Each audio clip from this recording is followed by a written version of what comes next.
அன்பிற்குரிய சகோதர சகோதரிகளே, ஜக்காத் ஏற்படுத்திய பொருளாதார புரட்சி என்ற துறையில் 28வது நாளை நம்ம அடைந்திருக்கிறோம். ஏற்கனவே அறிவித்தபடி இன்றைய தினம் கேள்விகளுக்கான பதில்களை பார்ப்போம். இந்த கேள்விக்கான பதில்கள் சிலது ரிப்பீட்டாகவும் வரும். அவங்க கோணத்தில் வச்சு கேட்பாங்க. ரிப்பீட்டாக வர்றதுக்கு ஷார்ட்டாக சொல்லிட்டு போயிடுவோம். அதுதான் முதலாவது கேள்வி. என்னென்னா, எங்கள் குடும்ப சொத்து என் தாய் தந்தையர் நான் பிறக்கும் முன்பே அன்றைய விலையில் வாங்கிய வீடு. இப்போது அதை பெரும் தொகையில் விற்கிறோம். அதனுடைய ஜக்காத்தை நாங்கள் எப்படி கொடுப்பது அப்படின்னு கேட்குறாங்க. இதில் சில விவரங்கள் கூடுதலாக வேணும், அப்போ தான் சொல்ல முடியும். இந்த சொத்து தாய் தந்தையர் வாங்கிட்டாங்க, அவங்க பேரில் இருக்குதா, அவங்க இறந்து வாரிசு முறையில் இவருக்கு இருக்குதா, அந்த விவரம் இல்லை. எல்லாம் பெற்றோர்கள் வாங்கினாங்கன்னா வாங்கினவங்களே இப்போ விற்றாங்கன்னு சொன்னான். ரெண்டுக்கும் சொல்லிடுவோம். ரெண்டு அர்த்தம் தர்ற மாதிரி இந்த கேள்வி இருக்கிறது.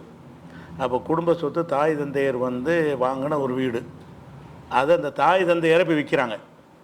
அதிகமான மதிப்பில் வாங்கினது 10 லட்சம்னா 1 கோடிக்கு விற்கிறாங்க. இப்போ எப்படி ஜக்காத்து கொடுக்கணும்னா, அந்த தாய் தந்தையராக இருக்கிறவங்க சரியில்லையா இல்லையா, அப்போ தாய் தந்தையராக இருக்கிறவங்க அவங்க ஜக்காத்து கொடுக்காமல் இருந்தால் அதையும் பார்க்கணும்.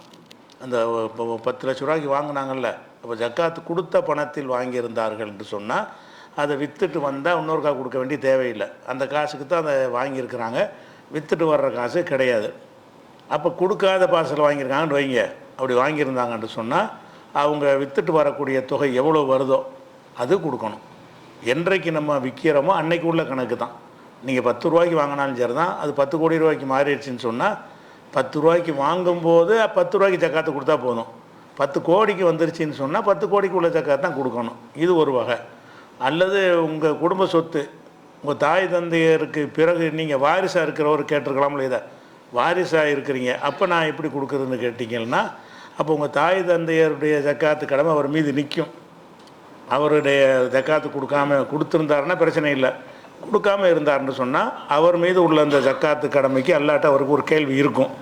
ஆனால் உங்களுக்கு இப்போ வந்திருக்குதுல, உங்களுக்கு அவர்கிட்டருந்து ஒரு அன்பளிப்பாக அது வந்திருக்கும் பொழுது என்றைக்கு அது வருதோ அன்றைக்கே நீங்கள் ஜக்காத்து கொடுத்தீங்கன்னா அன்றைக்கி மதிப்பு கொடுத்துடணும். அல்லது என்றைக்கு ஜக்காத்து கொடுக்க நினைக்கிறீங்களோ, ஜக்காத்து கொடுக்க ஆரம்பத்தில் கொடுக்காம 10 வருஷம் கழித்து கொடுக்குறீங்க, இப்போ அதனுடைய மதிப்பு ஏறி போச்சுன்னு சொன்னால் இந்த மதிப்புக்கு தான் என்ன செய்யணும், ஜக்காத்து கொடுக்கணும். அது யார் பேரில் இருக்குங்கிறது தெரியலை. இது ஒரு கேள்வி. முன்பு ஜக்காத்து சரியாக கணக்கிட்டு கொடுத்து கொண்டிருந்த நேரத்தில் வியாபாரம் தொடர்ந்து நஷ்டமடைந்து 60 லட்சம் கடனாகிவிட்டது. ஜக்காத்தெல்லாம் கொடுத்துட்டு வந்திருக்கிறாரு. இப்போ அந்த வியாபாரம் படுத்து போய் 60 லட்ச ரூபா கடனாளியே ஆகிட்டார். இப்பொழுது சாப்பாட்டிற்கு மட்டும் வருமானம் கிடைக்கிறது. வருமானமே வந்தாலும் அனைத்து கடனையும் திருப்பி கொடுத்து முடித்த பிறகு ஜக்காத்து கொடுக்க ஆரம்பிக்கணுமா அல்லது எப்படி என்று விளக்கவும். காரணம், எவ்வளோ வருமானம் வருகிறதோ அதற்கு ஜக்காத்து கொடுக்கணும், ஆனால் கடன் இருக்குது. அது ரெண்டும் முரணா, நான் எப்படி அதை பேலன்ஸ் பண்ணுறதுன்னு கேட்குறாங்க. இப்போ 60 லட்சம் கடன் இருக்குது ஒருத்தருக்கு. அப்படி இருந்தால் அவருடைய இருப்பு என்னன்னு பார்க்கணும். 60 லட்சம் கடன் இருக்குது, அவருடைய சொத்து வீடு நகை போக்குவரத்து எல்லாம் சேர்த்து 30 லட்சம் தான் இருக்குது. கடன் 60 லட்சம் இருக்குது. இவருக்கு ஜக்காத்து கடமையாகாது. ஏன்னாட்டா இவர் அடுத்த ஆள் கொடுக்குற பணம் தான் இவருக்கு இருக்குது. அதுக்கே பத்தாது. இவர்கிட்ட 60 லட்ச ரூபாய்க்கு கடனை வாங்கி 30 லட்ச ரூபா தான் இருக்குது அவர்கிட்ட. அதே நேரத்தில் 60 லட்ச ரூபா கடன் இருக்குது, 60 லட்ச ரூபா அளவுக்கு இருப்பு இருக்குது. அப்படி இருந்துச்சுன்னு சொன்னால், அல்லது 80 லட்ச ரூபா இருக்குது, இப்படி இருக்குதுன்னு சொன்னால் அதுக்கு பிறகு வரக்கூடிய மாதமாக சம்பாத்தியம் வந்தாலும் கடன் இருந்தாலும் ஜக்காத்து கொடுக்கணும். ஏன்னா கடன் கொடுக்குறதுக்கு உள்ள அமௌண்ட்டு உங்களுக்கு இருக்குதுல்ல. கடன் 60 லட்சம் இருக்குது, உங்கள்கிட்ட 60 லட்சத்துக்கு சொத்து இருக்குது, அதை கொடுத்துடலாமே. அப்போ கடன் இல்லாத மாதிரி தான். கடன் இருக்குது, அந்த கடன் இல்லாத மாதிரி தான். நம்மள்கிட்ட எப்போ அடைப்பதற்கு பணம் இருக்கிறதோ அப்படி இருந்துச்சுன்னு சொன்னால் நம்மளுக்கு கடன் இல்லை, நினச்சா கிடச்சிடலாம்ல. இன்றைக்கி நினச்சோம்னா 60 லட்ச ரூபா சொத்தையும் விற்று நான் கடனை எடுத்துக்கிறேங்கன்னு சொல்லிடலாம்.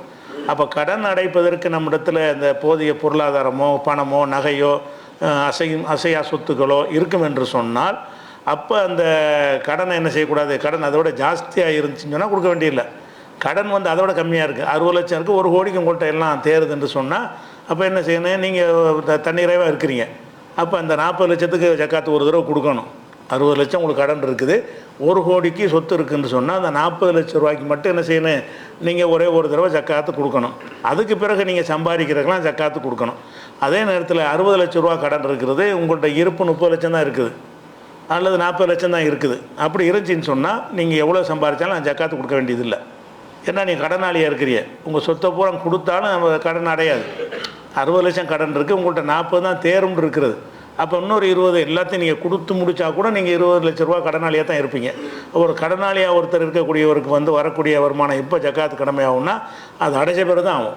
அடுத்தவருடைய காசு நம்ம கொடுக்க வேண்டியிருக்கு, அடுத்தவர் காசை நம்ம வச்சுக்கிட்டு இருக்கிறோம் அப்படின்ற ஒரு நிலையில் அவர் இருக்கிறதுனால அதுக்கு ஜக்காத்து வராது. அப்போ கடன் 60 லட்சம்ங்கிறத பல கோணத்தில் சிந்திக்கணும். கடன் எவ்வளவு, உங்களுடைய இருப்பு எவ்வளவு என்பதை பார்த்து அது வந்து முடிவு செய்ய வேண்டும். மனைவி பெயரில் ஒரு சொத்து உள்ளது, அதற்கு ஜக்காத்து கடமையான நிலையில் அவர் இருக்கிறார். ஒரு சொத்து இருக்குது, சொத்துனா அசைய சொத்து தான் சொல்கிறாங்க, எல்லாம் நிலப்புலனாக இருக்கும்னு நினைக்கிறேன். அப்போ ஒரு சொத்து இருக்கிறது, அவர் ஜக்காத்து கடமையான நிலையில் இருக்கிறார். கணவனுக்கும் சில சொத்துக்கள் இருக்கிறது.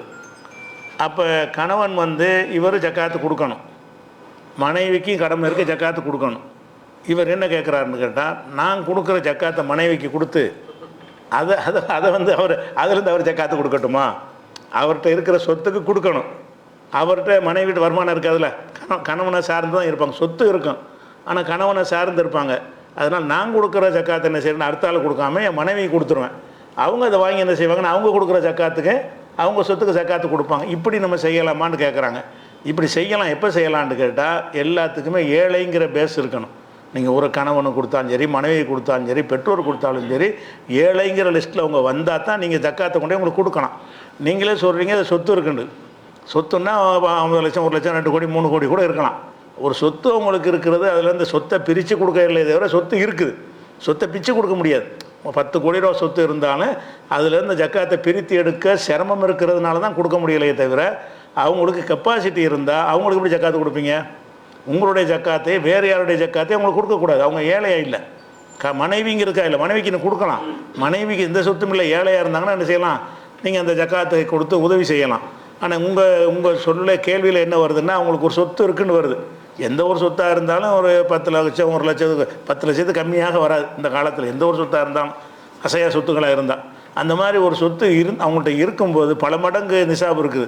60,000 ரூபாய்க்கு பதிலாக பல 60,000ங்கள் அவங்கள்ட்ட இருக்கிறது. அப்படி இருக்கும் பொழுது வந்து அவங்களுக்கு நீங்கள் ஜக்காத்து வாங்க மாட்டாங்க, வாங்க முடியாது. ஜக்காத் வாங்குகிற கேட்டகரியில் ஃபஸ்ட்டு உறவினர்கள் வருவார்கள் என்பது அர்த்தத்தை நல்லா விளங்கிக்கிறேன்னு. அவங்க ஏழைங்கிற ஃபஸ்ட்டு இருக்கணும். உறவினராக இருந்தாங்கன்னு உறவினர்னு உடனே கொடுத்துடக்கூடாது. உறவினர் ப்ளஸ் ஏழைங்கிற கேட்டகரியில் வந்தால் தான் அதை கொடுக்கலாம். அதே நேரத்தில் மனைவிக்காக உங்கள் காசுலேருந்து கொடுக்கலாம்.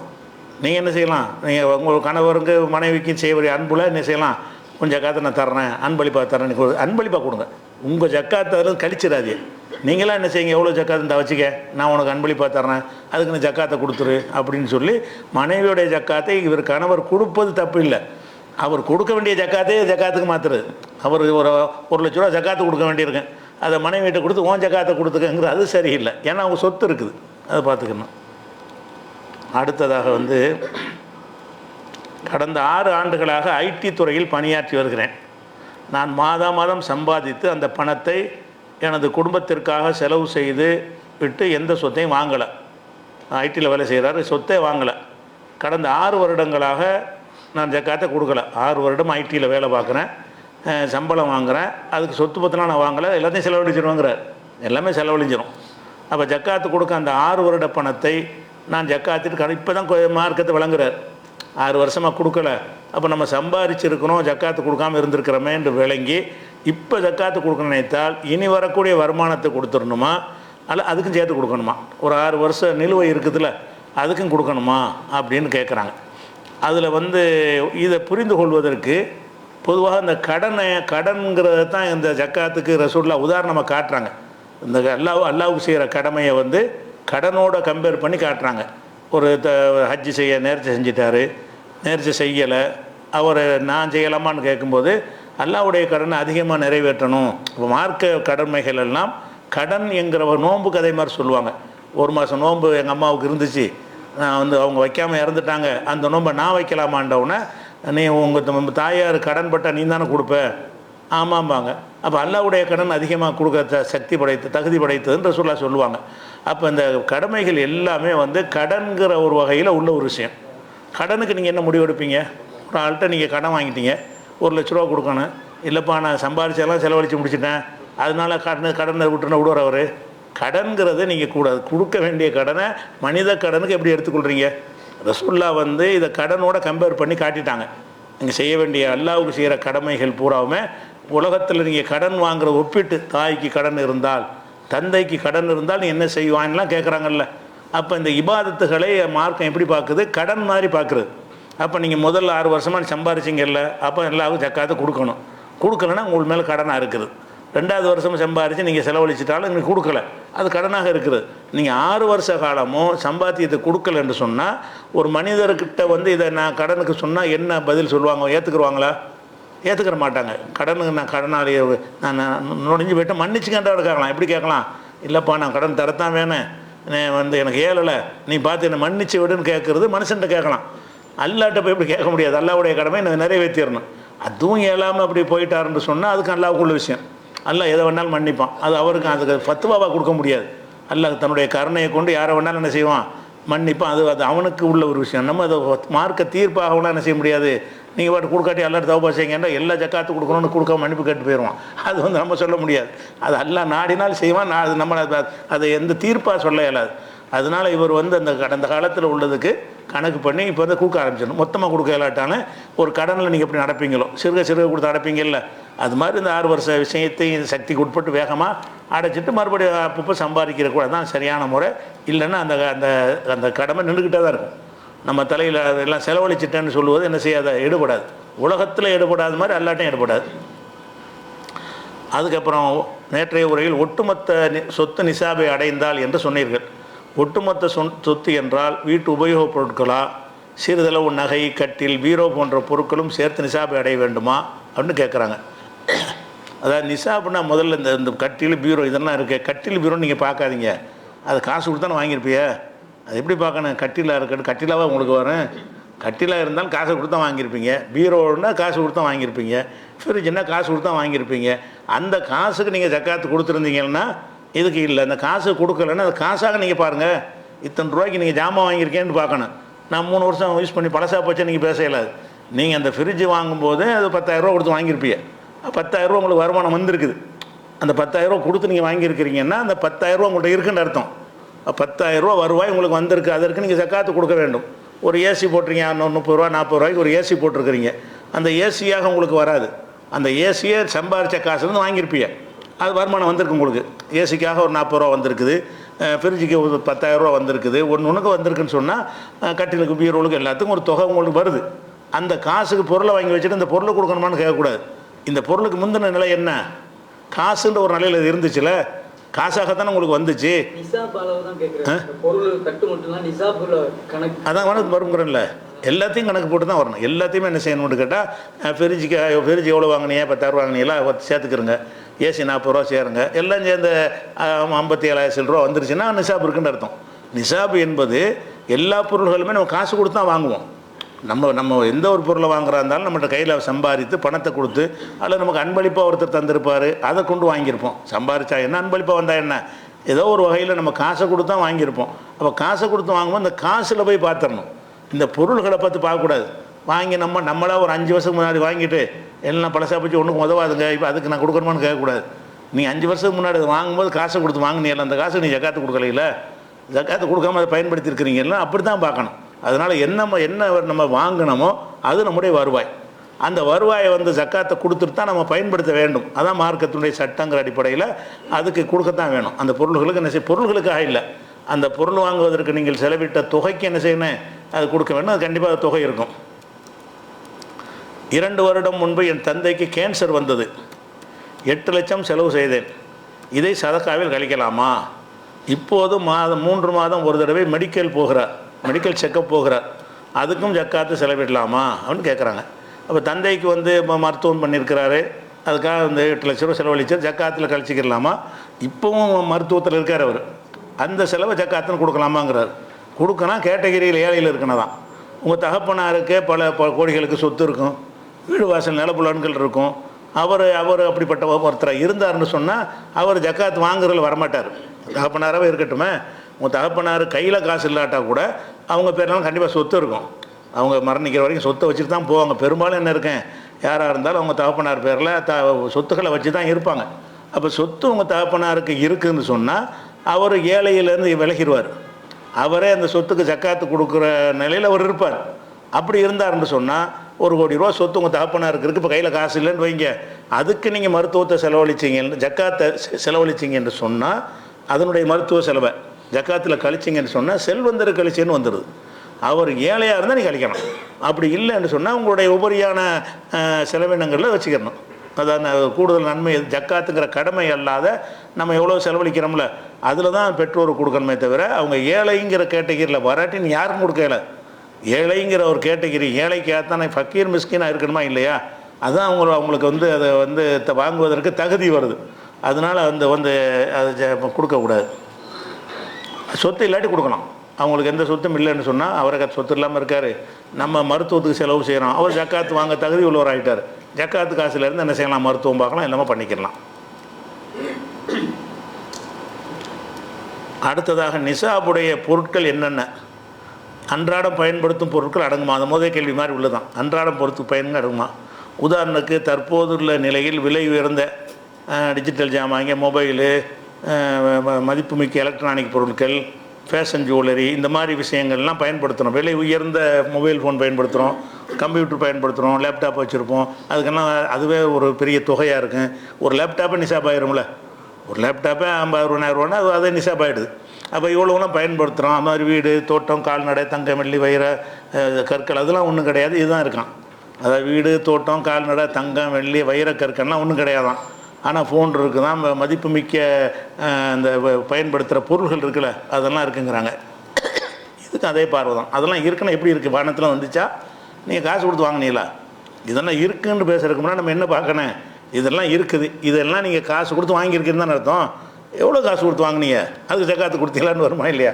அப்போ அதெல்லாம் அதனுடைய பணத்தாமல் தான் நம்ம கணக்கு பண்ணணுமே தவிர நம்ம வாங்கியிருக்கிறத பொருளாக நம்மளாக பொருளாக வாங்கி வச்சுக்கிட்டு இந்த பொருளை மாறி வச்சுக்கக்கூடாது. பொருள் அதுவாக மாறாது, நம்ம தான் வாங்குவோம். அப்போ நம்ம தான் காசு கொடுத்து அந்த பொருளாக வாங்குகிறோம் என்று சொன்னால் அப்போ ஒன்றுக்கு நீங்கள் நினைஞ்சிருப்பீங்க, விலை உயர்ந்த பொருளுக்கு என்னென்னு ஒரு யாபம் இருந்தால் பாருங்கள். இல்லை உத்தேசமாக மனித சக்தி உட்பட்டு தானே, எவ்வளோக்குன்னு யாபம் இருக்காது. 2 லட்சமா துல்லியமாக தெரியாது. அது 2 லட்சம் எவ்வளோ உத்தேசமாக போட்டு என்ன ஒரு கணக்கு போட்டு நம்ம இவ்வளோ ரூபாய்க்கு வாங்கியிருக்கிறோம், அப்போ இவ்வளோ ரூபா நம்ம சம்பாரிச்சிருக்கிறோம், அதுக்கு ஜக்காத்து கொடுக்காம இந்த பொருளெல்லாம் வாங்கியிருக்கிறோம் அப்படின்னு பார்த்து அதெல்லாம் டோட்டல் பண்ணுங்கள். அதெல்லாம் டோட்டல் பண்ணி அந்த தொகை வந்துருச்சுன்னு சொன்னால் 60,000 ரூபா வந்துருச்சுன்னு சொன்னால் நீங்கள் ஜக்காத்து கொடுங்க. அதெல்லாம் அங்கே என்னத்தை கூட்டினாலும் 60,000 ரூபா வராதுன்னா கொடுக்க வேண்டியதில்லை. அப்போ இந்த நிசாப் என்பதில் எல்லாம் சேரும்னா அந்த பொருள்கள்னு எல்லாம் பார்க்குறாங்க. பொருள்கள்னு பார்க்கக்கூடாது. அந்த பொருள்களுக்கு முன்னாடி அது காசாக தான் இருந்துச்சு. அப்போ காசாக வரும்போதே உங்களுக்கு ஜக்காத்து கடமையாக இருக்குது. கடமையாக இருக்கிற நிலையில் தான் நீங்கள் ஜக்காத்து கொடுக்காமல் பொருட்களை வாங்கியிருக்கிறீங்க. அதில் அந்த காசுக்கே கொடுத்துருந்தா கேள்வி வராது. அந்த காசுக்கே கொடுத்தா என்ன வராது, கேள்வி. அதனால் நிசாபுக்கு அளவு எடுக்கிறதுக்கு என்ன செய்யணும்னு கேட்டால் அவர் அதுக்கு செலவழிச்சார்ல அப்போவே அதெல்லாம் நிசாபு காசு தான். நிசாபு வந்த பிறகு தான் அவர் இதெல்லாம் வாங்கியிருக்கிறார். அதில் நிசாபு வராத அளவுக்கு வந்துச்சுன்னு வைங்க, எல்லாத்தையும் கூட்டி பார்த்தா 50 ரூபா கூட வரலன்னா கொடுக்காதீங்க. முந்தின கேள்வியில் தந்தையை கவனிக்கிறது கடமை, அந்த கடமைக்கு இல்லாததான் ஜக்காத் கொடுக்க முடியும். ஆமாம், சாப்பாடு போடுறது, மருந்து செலவு கூட கடமையாக தான் வரும். ஆமாம், வராது. இல்லை மருந்துலாம் கொடுக்கலாம். மருந்துலாம் என்ன மருந்துங்கிறதுல ஒரு பெரிய ஒரு ஆஸ்பத்திரியில் பெரிய பட்ஜெட் போட்டுற அளவுக்குலாம் ஒருத்தர் செலவழிக்கணுங்கிறது கட்டாய கடமை. எத்தனை ஏழைகள்லாம் இருப்பாங்க, அவங்களுக்கு உணவு உடை விஷயங்கள் தான் சொல்லப்படுது. இந்த காலத்தில் அந்த மருத்துவம் பெரிய ஒரு செலவாகி விட்டது. அந்த காலத்தில் முடிஞ்சால் மாத்திரை சாப்பிட்டு என்ன செய்வாங்க, நாட்டு வைத்தியம் பார்த்துட்டு போயிட்டுருப்பாங்க. இது ஒரு சக்தி உள்ளவர்களுக்கு தான் இன்றைக்கி இப்போ ஒரு அப்பளோவில் கொண்டு சேர்க்குறதுங்கிறலாம் எல்லாருக்கும் முடியுமா? முடியாது. அவன் மகனுக்கே முடியாத ஒரு விஷயமா இருக்கும். கடனை வாங்கி கூட செய்வாங்க, தகப்பனுங்கிற ஒரு பாசத்துக்காக செய்வாங்களே தவிர அவரே அந்த கஷ்டம் தான் எடுத்துக்கொள்ளணும். அதை மருத்துவத்தை சொல்லப்படலை மார்க்கத்தில். அடுத்து நான் மாதச்சம்பளம் வாங்கும் ஊழியர், இதை தவிர வேறு வருமானம் இல்லை. எனது உறவினர்களில் சிலருக்கு பணத்தேவைகள் ஏற்படும் போது அவ்வப்போது ஜக்காத் என்ற நீயத்தோடு கொடுத்து வருகிறேன். எனது ஓராண்டின் ஜனவரி முதல் டிசம்பர் வரை வருமானத்தில் 2.5% மேலாகத்தான் அது வருது. கொடுத்தது 2.5 மேலே தான் வருது. நானாக கொஞ்சம் கொஞ்சமாக கொடுத்துக்கிட்டு இருக்கிறேன். கணக்கு பண்ணால் என்ன வருது, 2.5க்கு பதிலாக ஜாஸ்தியாக தான் நான் கொடுத்துருக்குறேன். இது நிலைப்பாடு என்ன அப்படின்னு கேட்குறாங்க. ஜக்காத்து எண்ணத்தோடு கொடுத்தா தான் சரிதானே. நீங்கள் வரும்போது மாதமாக சம்பளம் வரும்போது என்ன செய்கிறீங்க, 1000 2000ன்னு கொடுக்குறீங்க. கொடுக்கும்போது ஜக்காத்துன்னு எழுதி வச்சுக்கிறீங்க. எழுதி வச்சுக்கலன்னா வருஷம் டோட்டல் பண்ணுறீங்க, எவ்வளோ கொடுக்கணுமோ அதுக்கு அதை விட தாண்டி வந்துச்சுன்னா நீங்கள் ஜக்காத்தை கடந்து கொடுத்துருவீங்கன்னு அர்த்தம். அதுக்குள்ளே வந்துச்சுன்னா அது மட்டும் கொடுங்க. எவ்வளோ கொடுக்க வேண்டியிருக்கு அதை மட்டும் கொடுங்க. அப்போ நீயத் தான் இஸ்லாத்தில் வந்து இன்னமல்லாமல் பின்னியார். எல்லா செயல்களும் எண்ணங்களை பொறுத்து தான் அல்லாஹ்விடத்தில் கணக்கிடப்படுது. இவர் கொடுக்கும்போது ஜக்காத் தானே கொடுக்குறாரு. அவர் மனசில் அவர்கிட்ட சொல்லணும்னு அவசியம் கிடையாது. ஒரு ஆளுக்கு உதவி செய்யும்போது ஜக்காத்தை நான் கொடுக்குறேன்ல அப்படின்னு அல்லாஹ்வோட செய்கிற ஒப்பந்தம் தானே. அந்த நீயத்தோட உதவி செஞ்சுட்டாருன்னு சொன்னால் அப்போ வருஷத்தில் ஒரு தேதியை போட்டு கணக்கு ஜக்காத்து கொடுப்பாரு. ஜக்காத்து கணக்கு டோட்டலாக பார்க்குறாரு. அப்போ 1 லட்ச ரூபா வருது. இவர் அப்பப்போ கொடுத்ததை பார்க்குறாரு, அது 1 லட்சத்துக்கு மேலே வருது. அவரையும் ஜக்காத்து கொடுக்கணும், கொடுத்துட்டாரு, முன்னாடியே கொடுத்துட்டாரு. அதனால் கொடுக்க வேண்டிய தேவையில்லை. எனது தந்தை வட்டி தொழில் செய்து சொத்துக்கள் சேமித்து வைத்துள்ளார். வாரிசு உரிமை அடிப்படையில் எனக்கு ஹலாலா? இது அந்த ஜக்காத்து கேள்விக்கு வராது. அப்புறம் கேட்குறாரு, ஜக்காத்து கேட்குறாரு சம்மந்தப்படுத்துகிற அப்படின்னா, அப்படியானால் அந்த சொத்திற்கு நான் ஜக்காத்து கொடுத்து விட்டால் அந்த சொத்து தூய்மை என்ற நிலையை அடைந்து விடுமா? அதாவது தந்தை வந்து வட்டியில் நிறைய சம்பாரித்து சொத்து வச்சுட்டு போயிருக்கிறார். அவர் வாரிசு முறையில் நமக்கு அடையலான்னு மார்க்கத்தில் ஹலாலான்னு கேட்குறது. அது ஹலால். பல தடவை விளக்கியிருக்கிறோம். இஸ்லாமுக்கு ஒரு பொருளியலுங்கிறது நினைஞ்சிருக்கிறோம், விளக்கியிருக்கிறோம். ஒருவர் தவறான முறையில் சம்பாதித்தார்னு சொன்னால் அந்த பொருள் நமக்கு அன்பளிப்பாக வந்தாலும் சரி, வாரிசு முறையில் வந்தாலும் சரி, நமக்கு அது ஹலால் தான். அது வட்டி வாங்கின அவர் தான் வட்டி வாங்கின குற்றவாளியை தவிர, வட்டி வாங்குகிற ஒருத்தர் நமக்கு ஒரு டீ வாங்கி தர்றாரு, அது ஹராம் கிடையாது. அவருக்கு வட்டி வாங்கி சாப்பிட்டு அவருக்கு கூட்டம் வருமே தவிர, வட்டி வாங்குறவர் வாங்க விருந்து சாப்பிட்டு வரோன்னு கூப்பிட்றாரு. வட்டி வாங்குறவர் நோம்பு கொஞ்சே காசு தர்றாரு, வட்டி வாங்குறவர் காசு அப்படின்னு நீங்கள் பார்க்க தேவையில்லை. ஏன் பார்க்க தேவையில்லைன்னா, ரசூல் ஸல்லல்லாஹு அலைஹி வஸல்லம் வந்து பல காஃபிர்கள்ட்ட யூதர்கள்ட்ட எல்லாத்தையும் வாங்கியிருக்கிறாங்க. யூத பெண் கூட ஆட்டு இறைச்சியில் விஷத்தை கலந்து கொண்டாந்து கொடுக்கும். அதை ரசூல்லா சாப்பிடுவாங்க, நல்லா காப்பாற்றிக்கிறோம். அப்போ அவங்க வட்டி தானே உங்களுடைய தொழில். யூதர்களுடைய வருமானமே என்ன, தொழிலை வட்டி தானே. நீ வட்டி செய்கிற சமுதாயம், நீங்கள் நாங்களாம் சாப்பிட மாட்டோம்னு திருப்பி அனுப்பியிருக்கலாம்ல. பெரிய பெரிய மன்னர்கள்லாம் என்ன செய்வாங்க, அன்பளிப்புலாம் கொடுப்பாங்க. ரசூல்லா அதெல்லாம் வாங்கிக்கிடுவாங்க. நீ காஃபிரு அதெல்லாம் எங்களுக்கு ஹலால் இல்லைன்னு ரசூல்லா சொல்ல மாட்டாங்க. அவன் என்ன சம்பாத்தியன்னு பார்க்க தேவையே இல்லை. அவங்க என்ன மாதிரி தப்பாக சம்பாதிச்சாலும் சரி, அந்த குற்றம் அவர்களுக்கு இருந்துக்கிட்டே இருக்கும். அதே நேரத்தில் வந்து அந்த சொத்தை சேர்த்து வச்சுட்டு மரணித்துட்டார்னு சொன்னால் அது வந்து நமக்கு வாரிசாக நமக்கு கிடைக்கிறது. அது ஹலாலான்னு கேட்குறது ஹலால் தான். அப்போ அந்த சொத்துக்கு ஜக்காத்து கொடுத்துட்டா தூய்மை ஆயிருமாங்கிறாங்க. தூய்மை ஆயிரும். சொத்துக்களை பொறுத்த வரைக்கும் அந்த சொத்துக்கும் அவருக்கும் உள்ள தொடர்பை வச்சு தான் சொத்தே தூய்மைங்கிறது கிடையாது. எல்லா தூய்மையான சொத்துக்களும் ஒரு நாளைக்கு தூய்மை இல்லாமல் போகும், ஒரு நாளைக்கு தூய்மை ஆகும். என்கிட்ட இருக்கும்போது நான் ஜக்காத்து கொடுத்தேன், தூய்மையாகிடுச்சு. நான் என்கிட்ட ஒரு ஆளுக்கு அன்பளிப்பாக கொடுக்காம அவன் ஜக்காத்து கொடுக்காம வச்சுக்கிட்டு இருக்கிறான், தூய்மை இல்லாமல் போயிடும். அடுத்து ஒருத்தவங்க கொடுக்குறான், அவன் ஜக்காத்து கொடுத்துட்டான். அது தூய்மைங்கிறது வந்து கொடுக்க ஒரு ஆளுக்கும் பொருளுக்கும் உள்ள தொடர்பு தனியாக பிரிக்க இயலாது. சொத்தையும் ஆளையும் பிரித்து பார்க்கக்கூடாது, ரெண்டும் இணைச்சு தான் பார்க்கணும். சொத்து தூய்மையாக இருந்தால் யாருடைய சொத்தை சொல்கிறேன்னு கேட்கணும். உனக்கு ஜக்காத்து கொடுத்துட்டா உனக்கு தூய்மையாயிரும். நீ அவருக்கு கொடுத்த ஒரு ஜக்காத்து கூட அவர் தூய்மையாகாது. அப்போ வெறும் சொத்து தூய்மைன்னு பேசவே இல்லாது. எல்லா சொத்துமே தூய்மை தான். அல்லாஹ் படைச்ச அம்புட்டு என்னது, தூய்மை தான். தூய்மையற்றதுன்னு எதை வச்சு வருது? ஒரு வீடு எப்படி தூய்மையற்றதாகும்? எல்லாம் நம்ம படைச்சிருக்கிறோம். ஒரு தோட்டம் எப்படி தூய்மையற்றதாகும்? ஒரு உற்பத்தி பொருள்கள் எப்படி ஆடு மாடுகள் தூய்மையற்றது அப்படி ஆகும்? அல்லாஹ் வந்து தையிபாத தூய்மையாக தானே படைச்சிருக்கிறான். தூய்மையற்றதுங்கிற நிலை எதனால் ஏற்படும் என்றால் நம்மளால் தான் ஏற்படும். நம்ம அதுக்குரிய அந்த ஹக்கை நிறைவேற்றிட்டால் தூய்மை, ஹக்கை நிறைவேற்றாவிட்டால் தூய்மை இல்லை. நமக்குன்ற அர்த்தம் அதுக்கு. அந்த பொருளே தூய்மை இல்லைன்ற அர்த்தம் கிடையாது. உனக்கு தூய்மை இல்லை, உனக்கு வந்த வழி சரியில்லாதனால உனக்கு தூய்மை இல்லைன்ற அர்த்தம். அப்போ தூய்மைங்கிறது வந்து இவர் சொத்துக்கு ஜக்காத்து கொடுத்தால் கண்டிப்பாக தூய்மையாயிரும். அவர் வட்டி வாங்கினாலும் சரி, எந்த மாதிரி செஞ்சுருந்தாலும் சரி, அது வேறு எந்த வகையிலும் பாதிக்காது. தன்னுடைய சொத்துக்களில் வரக்கூடிய வருமானத்துக்கு மாத்திரமே ஜக்காத்து கொடுக்க வேண்டும். மற்றபடி கோடி ரூபாய் பெறுமதியான சொத்து இருந்தாலும் அதற்கு ஜக்காத்து கொடுக்க தேவையில்லை.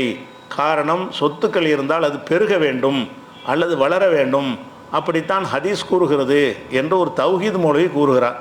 விளக்கம் தரவும் என்று சொல்கிறார். இப்படி யாரும் கூற முடியாது, மார்க்கத்தை அப்படி கிடையாது. அதுலேருந்து இன்கம் வந்தால் தான் ஜக்காத்து கொடுக்கணும் அப்படிங்கிற மாதிரி எந்த ஒரு இதுவும் கிடையாது. ஆடு மாடுகள் விவசாயத்துக்கு தான் அது பொருந்தும்.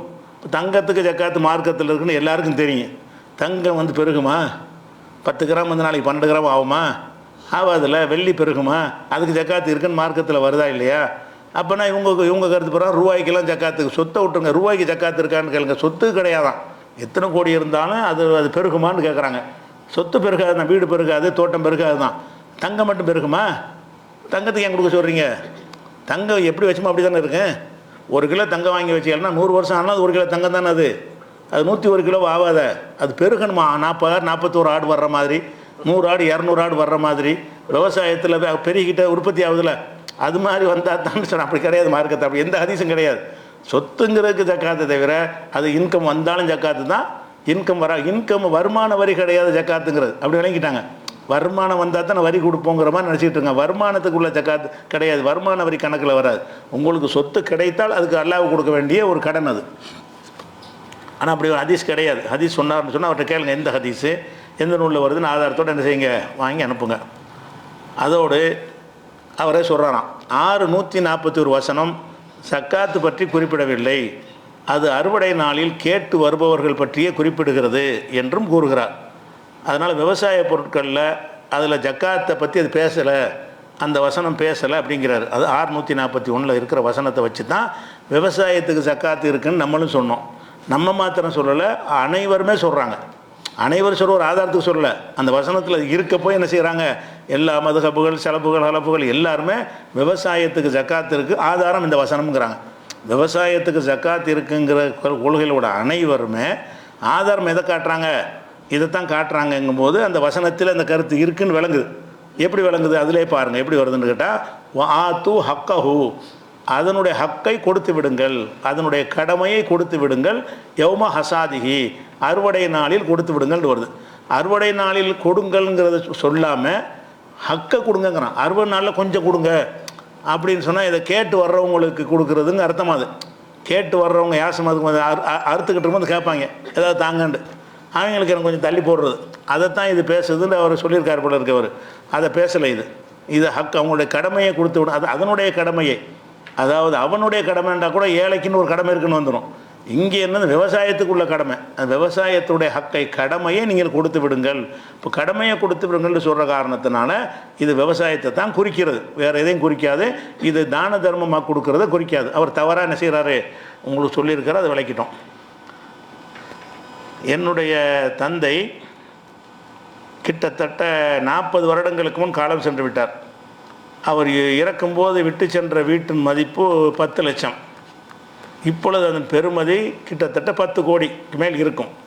இதற்கு அவர் ஜக்காத்து கொடுத்ததாக தெரியவில்லை, அப்பா கொடுத்தாரான்னு தெரியலை. இதற்கு நான் ஜக்காத்து கொடுப்பதாயின் எந்த பெறுமதிக்கு கொடுக்க வேண்டும் அப்படின்னு கேட்குறாரு. அவர் ஜக்காத்து கொடுத்தாலும் கொடுக்காட்டாலும் நீங்கள் கொடுக்கணுங்கிற ஒன்று எப்போவுமே இருக்குது. அவர் ஜக்காத்து கொடுத்து அவருடைய கடமைக்கு அவர் கொடுப்பார். அவர் கொடுத்தே இருந்தாலும் சரி, அவர் கொடுக்காம இருந்தாலும் சரி, உங்களுக்கு இந்த சொத்து வந்தால் நீங்கள் கொடுத்தாகணும். அவர் கொடுக்காம இருந்தார்னு சொன்னால் கேள்விப்பட்டு நீங்கள் என்ன செய்யலாம், அந்த அடைக்கிறதுக்கு முயற்சி பண்ணலாம். அப்படி இல்லைன்னா அவரை தான் நல்லா கேள்வி கேட்பான், அது தனி விஷயம். ஆனால் அவர் ஜக்காத்து உங்களுக்கு அன்பளிப்பாக வந்துருச்சுல, தந்தை சம்பாரிச்சிட்டு போனார், ஜக்காத்து கொடுத்தார், கொடுக்கல தெரியலைன்னு விட்டுருங்க. தெரியாதனால அதை பற்றி நீங்கள் அதை சிந்திக்காமல் கூட விட்டுட்டு போயிடலாம். இப்போ உங்களுக்கு வந்துருச்சுல, உங்களுக்கு இது உரிமையாகிடுச்சு, தந்தை விட்டு சொத்தை உங்களுக்கு வந்துருச்சு. 10 லட்சத்துக்கு வாங்கி வச்ச சொத்து மகன்கிற முறையில் உங்களுக்கு வாரிசாக என்ன செய்து வருது, 10 கோடிக்கு வந்துருச்சு.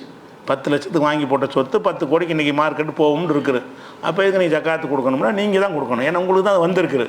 எவ்வளோ மதிப்பில் கொடுக்குறது என்றால், என்றைக்கு கொடுக்குறீங்களோ அன்றைக்குள்ள மதிப்பு தான். எப்போவுமே எதை எடுத்துக்கொண்டாலும் என்றைக்கு நாம் கொடுக்குறோமோ அன்றைக்கு உள்ள மதிப்பை பார்க்கணுமே தவிர வாங்கின மதிப்பு என்ன செய்யக்கூடாது, பார்க்கக்கூடாது.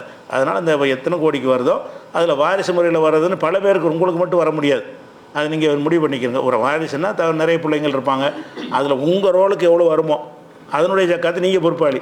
வேறு வேறு அண்ணன் தம்பிகளுக்கு அதில் பங்கு இருக்கும்ல, அப்படி இருந்துச்சு எல்லா சொத்துமே உங்களுக்கு வாரிசில் வந்துச்சுன்னா நீங்களே தான் கொடுக்கணும். அது பல பேருக்கு பங்கு இருக்கும் என்று சொன்னால் உங்கள் பங்கு எவ்வளோ அது ஒதுங்குறதோ, உங்களுக்கு 8%, 5%, 3%, 25%, 50% வரும். உங்கள் பேரில் ஒதுங்குறதுக்கு மாத்திரம் நீங்கள் ஜக்காத்து கொடுக்க கடமைப்பட்டிருக்கணும். மற்றவங்களுக்கு ஒதுங்கினா அவங்க கொடுத்துக்குருவாங்க.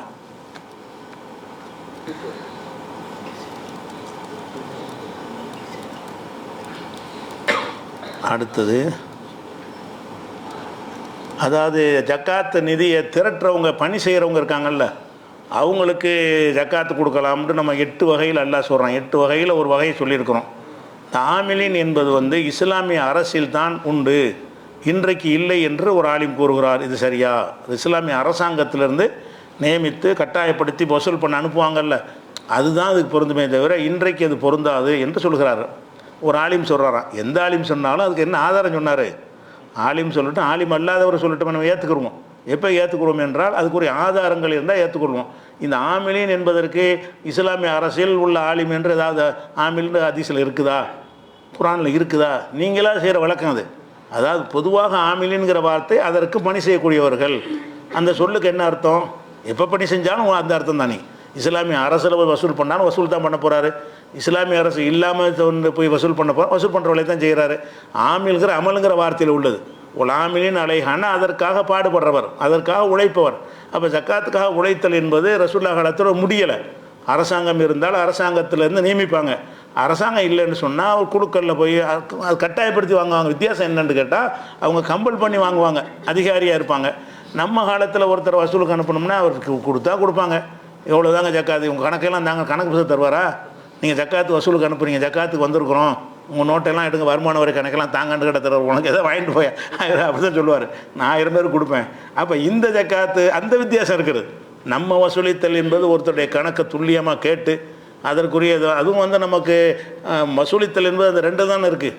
முன்னாடி சொல்லியிருக்கோம்ல, வசூலித்தலுங்கிற இதில் வர விவசாயத்தில் கால்நடைகளை, மற்றது அவங்கவுங்க தான் கொடுப்பாங்க அப்படிங்கிற ஒரு விஷயம் இருக்கிறது. அதனால் இந்த கால்நடை இதெல்லாம் வசூலிக்கிறது வந்து ரசூலுல்லாஹ் காலத்தில் வசூலிக்கு அனுப்பியிருக்கிறாங்க. ஆனால் இவங்க ஆமிலின் என்பது வந்து அந்த வார்த்தையுடைய அர்த்தத்தை நீங்கள் பார்க்கணும். ஆமில்ங்கிற வார்த்தை அமல்ங்கிறதுலேருந்து வருது. ஆமிலின் அலைஹான அதற்காக செயல்படுறவங்க, அதற்காக பாடுபடுறவங்கன்னு அதுக்கு அர்த்தம். அதற்காக பாடுபடுறவங்கிற அந்த அர்த்தத்தில் எல்லோரும் அடங்குவாங்களா இல்லையா? நீங்கள் போய் வசூலிக்க போனால் நீங்கள் அந்த அதுக்காக தானே பாடுபடுறீங்க. வசூல் செய்வதற்காக ஒரு ஊராக பயணப்பட்டு போய் ஒருத்தரையாக சந்தித்து ஜக்காத்து இருந்தால் கொடுங்க, நாங்கள் ஏழைகளுக்கு விநியோகிக்கணும்னு கேட்குறீங்க. அல்லது குறிப்பிட்ட ஒரு பணிக்காக வேண்டி ஒரு எத்தீம்கானை நடத்துகிறோம், அதுக்காக தாங்கன்னு போய் கேட்குறீங்க. இது வசூலிக்கு போய் தானே வாங்க முடிகிறது. அப்போ அவர் சும்மா போய் வாங்கிட்டு வந்தால் யார் வசூலிக்கு போவா? வசூலில் நடக்காதுங்களா? வசூலுங்கிறது என்ன செய்யாது? ஜக்காத்தை அந்த நிறுவனத்தை நடத்தவே இயலாது. இந்த ஆமிலின்னு எல்லாம் கொண்டு வந்தது எதுக்குன்னு கேட்டால் அது இருந்தால் தான் வரும் ஜக்காத்து.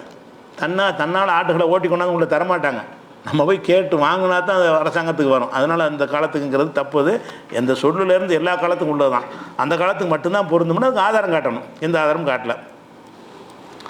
எனது தாய் தந்தையர் 1974ஆம் ஆண்டில் அன்றைய விலை 1000 ரூபாய்க்கு ஒரு வீட்டு மனை வாங்கினார்கள். 74ல் 1000 ரூபாய்க்கு ஒரு மனை வாங்கியிருக்கிறாங்க. வேறு எதுவும் அவர்களிடம் இல்லை. அந்த நிலைமையில் வெள்ளியின் கணக்குப்படி 50,000 56,000 போட்டிருக்காரு.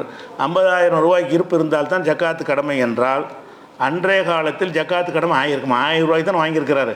நிசாப்புன்னா எவ்வளோ இருக்கணும்? இவ்வளோ 56,000 ரூபா இருக்கணும்னு இருக்கிறது. எங்கள் தாய் தந்தையர் வாங்கும்போது 1000 ரூபாய்க்கு தான் வாங்கினார் அந்த மனையை. அப்போ 1000 ரூபாய்க்கு உள்ள காசை தான் அதை செலவழித்து வாங்கியிருக்காருங்கும் போது 1000 ரூபாய்க்கு இப்படி நிசாபாகும். நிசாபை வரலையே, 56,000 வந்தால் தானே கடமையாகும். இன்றைக்கு அதை கொடுக்க வேண்டுமான்னு கேட்குறாரு. அதாவது 1974 வாங்கினுங்கிறார். 74 நீங்கள் வாங்கினீங்கன்னா 74 வெள்ளி விலை எவ்வளோ? நீங்கள் 74க்கு தமிழ் போயிடுவோம். இப்போ 74 இருந்தால் எவ்வளோ ரூபா இருந்தால் அப்போ ஜக்காத்து கடமையாகும்? 74 உள்ளவருக்கு வந்து இவ்வளோ ரூபா இருந்தால் ஜக்காத்து கடமையாகாது. இதோட கம்மியாக இருந்தாலும் கடமையாயிரும். 74 போய் நெட்டில் போய் தேடி பார்த்தோம்னா 74 வந்து ஒரு கிலோ வெள்ளி $4. 74 தேடி பார்த்தோம்னா அவர் சொல்ல 74 போட்டிருக்காருல, 74 போட்டோம்னா ஒரு கிலோ வெள்ளிக்கு ரேட்டு எவ்வளவு? $4 தான். ஒரு டாலருக்கு 74 ரேட்டு வந்து 8 ரூபா. இன்றைக்கி 83 ரூபா. இன்றைக்கி ஒரு டாலருக்கு வந்து இந்திய ரூபா வாங்குறாங்க 83 ரூபா. அந்த 74 வருஷத்துலாம் அவர் சொல்கிறாரு. அப்போ 74 ஒரு டாலருக்கு ரேட்டு வந்து 8 ரூபா தான். அப்போ ஒரு $4 ஒரு கிலோன்னு சொன்னால் 32 ரூபா ஒரு கிலோ வெள்ளி. வெறும் 32,000 இல்லை, 32 ரூபா தான் ஒரு கிலோ வெள்ளி. அதில் நம்ம 720 கிராம் தான் நிசாபு. அது எடுத்து 23 ரூபா தான். 23 ரூபா இருந்தாலும் ஒரு ஜக்காத்து கடமை. 1000 ரூபா இருந்திருக்கு அவருக்கு. 74ல் 1000 ரூபாய்க்கு ஒரு இடம் வாங்குறாருல, அந்த காலத்தில் அவருக்கு எவ்வளோ நிசாபு? அதே 720 கிராம் தான். 1000 ரூபா இருந்தாலும் அவருடைய நிசாபு 720 கிராம் தான். 720 கிராமுக்கு 1974 உள்ள விலை வந்து வெறும் 23,000 கிடையாது, 2,300 கிடையாது, வெறும் 23 ரூபா தான். அப்போ 23 ரூபா தான் நிசாபு. 1000 ரூபா எவ்வளோ பெரிய மதிப்புள்ளவராக இருந்திருக்காரு, எத்தனை மடங்கு வச்சுருக்காரு. அப்போ பெரிய பணக்காரராக இருந்திருக்காரு. அதனால் கொடுக்க தான் நிசாபெல்லாம் தாண்டி தான் வச்சுருக்காரு. நிசாபு வந்து அந்தந்த காலத்துக்கு மதிப்பிடணும். இப்போ கூட நம்ம 56 சில்லறங்கிறோம்ல, இதுவே வந்து அடுத்த மாதத்துக்கு இருக்காது. அடுத்த மாதத்துக்கு 60 கூட போகும். வெள்ளி விலை ஏறி போச்சுன்னு சொன்னால் அதுக்கு அடுத்த மாதம் வந்து குறைஞ்சிச்சுன்னா 40 கூட வரும். அதுக்கப்புறம் வெள்ளி விலை இன்னும் ஏறி போய் 1 லட்சம் வந்துருச்சுன்னு வைங்க, 1,00,000 இருந்தால் தான் ஒரு கடமை. அப்போ நிசாபு என்பது மதிப்புகள் வந்து காலத்துக்கான மாறிக்கிட்டு இருக்கு. இந்த 720 கிராம் மாறாது, 720 தான் வெள்ளிங்கிற அந்த அடிப்படை மாறாது, அதனுடைய விலைகள் மாறிக்கொண்டு தான் இருக்கும். அதனால் வந்து அது ஜக்காத்து கடமை தான்.